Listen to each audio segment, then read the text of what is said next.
I think a lack of relevance is, you look at the work years past of Bill Daggett, and his rigor relevance framework, rigor relevance relationship framework. But relevance is critical, and I think it contributes to disengagement. People talk to me about the kid.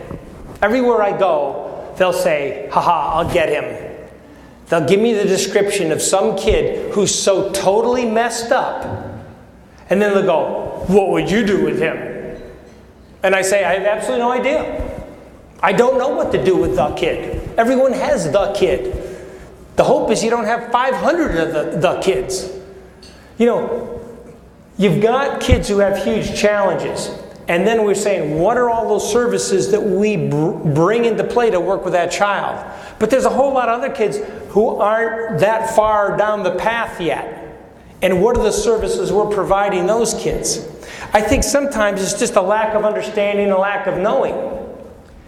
We put together a program, it's a project-based learning program called iLead, which is a leadership development program for middle and high school age kids. And it's used in a number of states around the country. But I share that with you for this reason. This little boy, Tim, we had a contest for iLead to design a t-shirt for iLead. And we opened it up to all of our sites. And this little boy, Tim, is from Ohio. He's a 7th grade special education student. He had the winning design.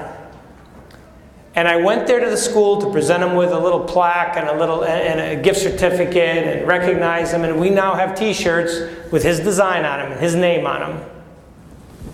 But when I went there, I was standing with 3 teachers and they said, I didn't know he could draw. I didn't know he could draw. To me, that was a travesty. Because that child has a skill, he has something he loves to do, and how do we tap into it? And he's the youngest, I think, of eight children in his family. Great little kid, but nobody knew he could draw.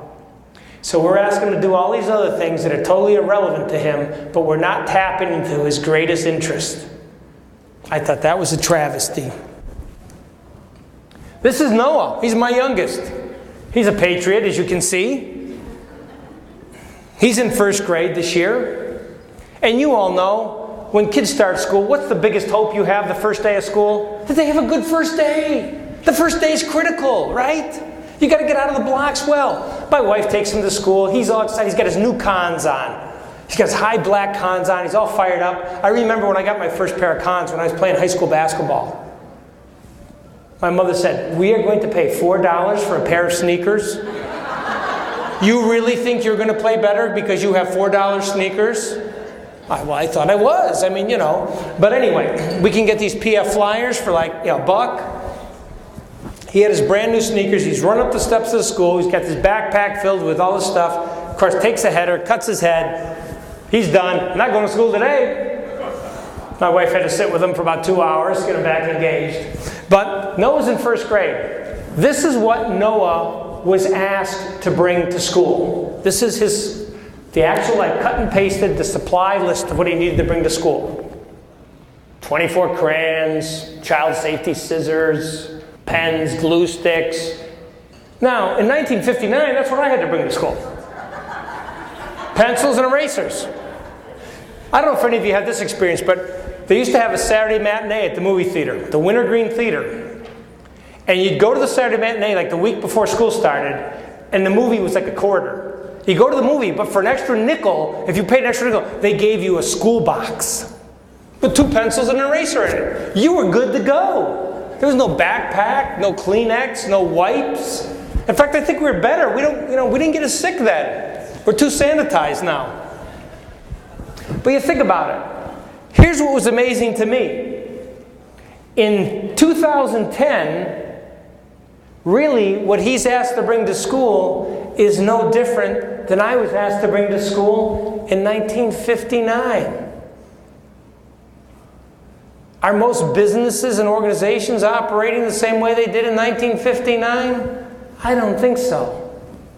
Maybe in 2010, all Noah really needs is an iPad and a jump drive. Now, I know that you can't use a jump drive with an iPad yet, right? So, don't think I didn't know that. My point is, are we creating relevant experiences for our kids?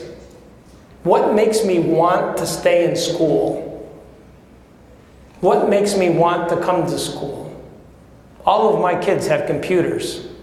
I go places and they go, well, if they use cell phones in school, they'll cheat.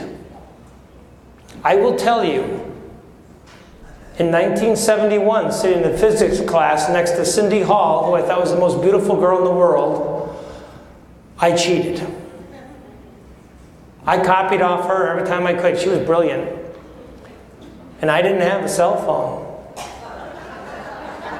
I was way ahead of my time. It's not about the technology. It's about the values. That's Noah's world. There he is sitting at our dining room table studying his Russian. My wife's Russian, so I didn't have a choice. They have to study Russian.